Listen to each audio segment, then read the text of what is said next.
우리는 모두 우리가 오징어 게임에 참가한다면 어떤 일이 일어날지 궁금해했습니다. 게임은 얼마나 어려울까요? 저는 그것을 분석하기 시작했고, 사실 우리가 이길 수 있는 게임도 있지만 절대적으로 불가능한 게임도 있다는 것을 알게 되었습니다. 오늘 찰리 타렛에서는 모든 게임을 가장 쉬운 것부터 가장 어려운 것까지 순위를 매길 것입니다. 준비됐나요? 시작해봅시다.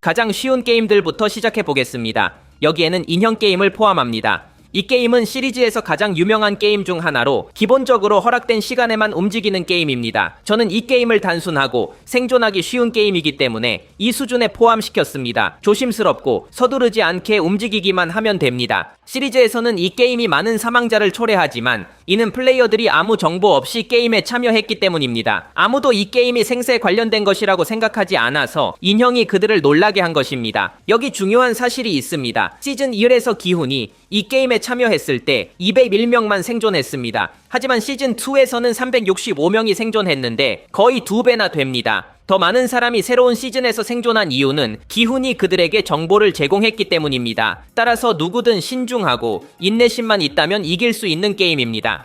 이 초간단 게임 그룹에는 구슬 게임도 포함하고 싶습니다. 이 게임은 친구들끼리 서로를 죽이도록 만들어져 슬프지만 난이도 면에서는 몇 가지 이점을 제공합니다.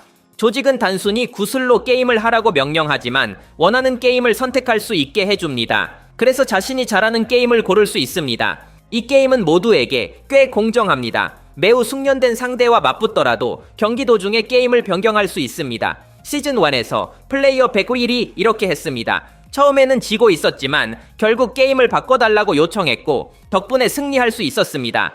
보시다시피 이 게임은 시리즈 기준으로 꽤 괜찮은 게임입니다. 참여해서 이길 가능성이 있는 게임입니다. 이제 난이도를 조금 높여보겠습니다. 이전 게임들만큼은 아니지만 여전히 쉬운 게임들로 넘어가겠습니다. 이 그룹에는 5종 경기에 거의 모든 게임이 포함됩니다. 이 서킷에서는 여러 간단한 게임들이 있었지만 제한된 시간 때문에 매우 복잡해졌습니다. 예를 들어 딱지는 꽤 쉬운 게임입니다. 게임 방법을 몰라도 즉시 이해할 수 있습니다. 심지어 실력이 없어도 몇 번의 시도로 통과할 가능성이 높습니다. 돌 던지기 게임도 이 그룹에 포함됩니다. 이 게임은 매우 단순합니다. 정확도가 좋지 않으면 어려울 수 있지만 서킷 초반에 플레이어들이 어떤 게임에 도전할지 선택할 수 있습니다. 따라서 팀원 중에 명중률이 좋은 사람이 있을 가능성이 높습니다. 이 기술은 드문 것이 아닙니다. 팽이 돌리기 게임은 조금 특별합니다. 모든 사람이 팽이를 돌리는 방법을 아는 것은 아니지만 아주 드문 기술도 아닙니다. 분명 팀 내에 할 줄 아는 사람이 있을 것입니다.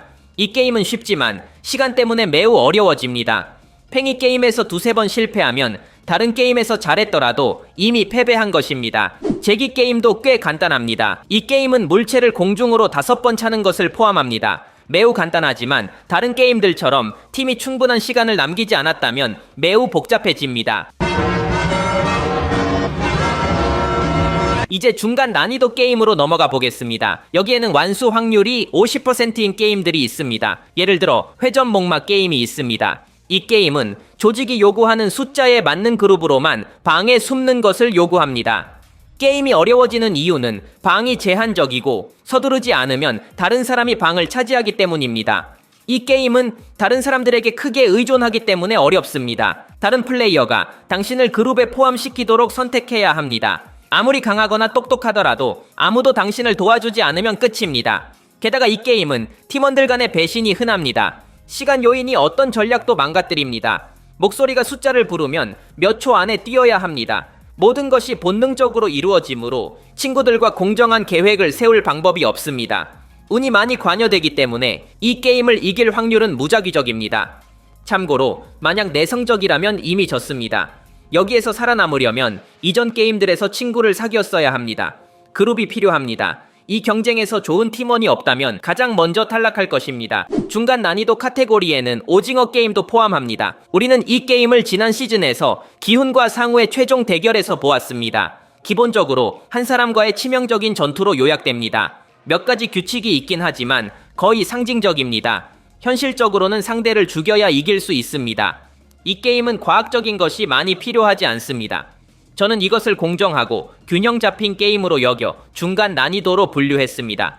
한 사람과만 싸우고 치명적인 함정 같은 것도 없습니다. 따라서 약간 강하다면 이길 수 있습니다. 혹은 약하더라도 약간의 속임수로 승리할 수 있습니다. 잔인한 게임이지만 우리가 이길 가능성이 있는 게임입니다. 이 그룹에는 러시안 룰렛도 포함합니다. 이 게임은 두 사람이 총을 서로에게 쏘아 한 사람이 맞을 때까지 진행됩니다.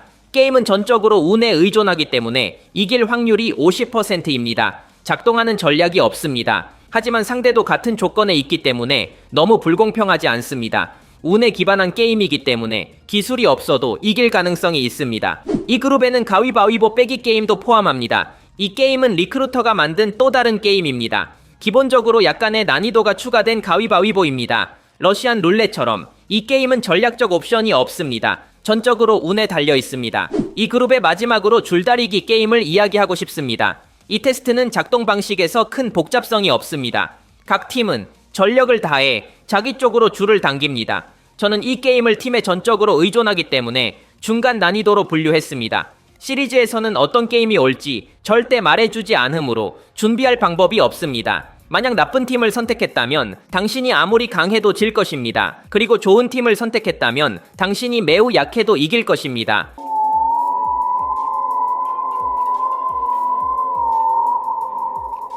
이제 어려운 게임으로 넘어가겠습니다. 여기에는 쿠키 게임, 즉 공식적으로 달고나라고 불리는 게임이 포함됩니다. 이 게임에서는 바늘을 사용하여 쿠키를 정밀하게 깨야 합니다. 게임은 모양을 선택한 후에야 게임에 대한 정보를 주기 때문에 운에 너무 많이 의존합니다. 그리고 잘못된 모양을 선택하면 망했습니다. 쿠키는 매우 약하고 쉽게 부러집니다. 작은 실수 하나로도 사망합니다.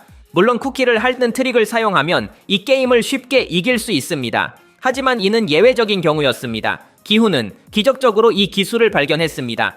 이 게임은 절대 쿠키를 핥도록 의도된 것이 아니었습니다. 그래서 바늘을 주는 것입니다. 명백히 만약 이 게임에 참여했다면 이런 기술에 대해 알려주지 않을 것입니다. 그리고 우리가 스스로 발견하기에는 매우 어려울 것입니다.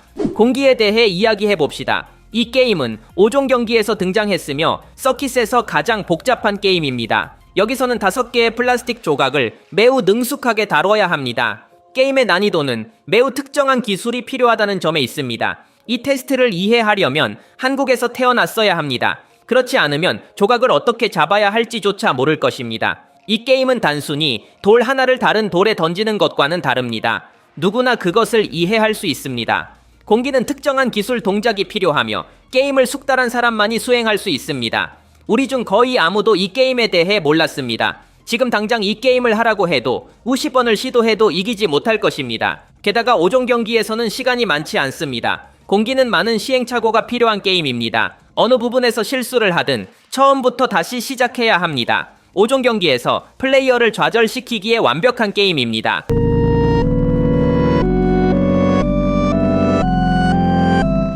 이제 우리는 불가능한 난이도로 넘어갑니다. 여기서 저는 이 수준에 적합한 단 하나의 게임을 발견했습니다. 유리바닥 게임입니다. 이 게임에서는 플레이어가 유리에서 유리로 점프하며 깨지는 플랫폼을 피해야 합니다. 어떤 유리가 안전한지, 어떤 유리가 아닌지를 확인할 방법이 없기 때문에 어떤 전략도 통하지 않습니다. 그리고 설령 안전한 유리를 구별할 수 있다고 해도 조직이 이를 망칠 것입니다.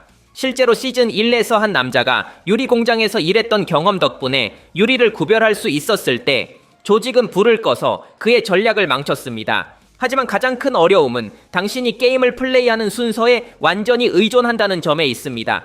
게임이 무엇인지에 대해 절대 미리 알려주지 않고 이미 게임 안에 들어간 상태에서 알게 됩니다. 따라서 당신이 먼저 가는 순번에 속해 있다면 당신은 운명입니다. 이미 죽었다고 생각하세요. 반면 마지막 순번이라면 훨씬 유리하지만 그럼에도 불구하고 시간이 제한적이어서 다른 사람들에게 의존해야 합니다. 이 게임은 믿을 수 없을 정도로 불공평하기 때문에 단연 불가능한 게임으로 자리 잡습니다. 만약 당신이 생존한다면 그것은 기적일 것입니다. 오늘의 이야기는 여기까지입니다. 영상을 좋아하셨다면 좋아요를 눌러주시면 큰 힘이 됩니다. 더 많은 영상을 위해 구독하는 것도 잊지 마세요. 들어주셔서 감사합니다. 저는 찰리이며 앞으로 또 뵙겠습니다.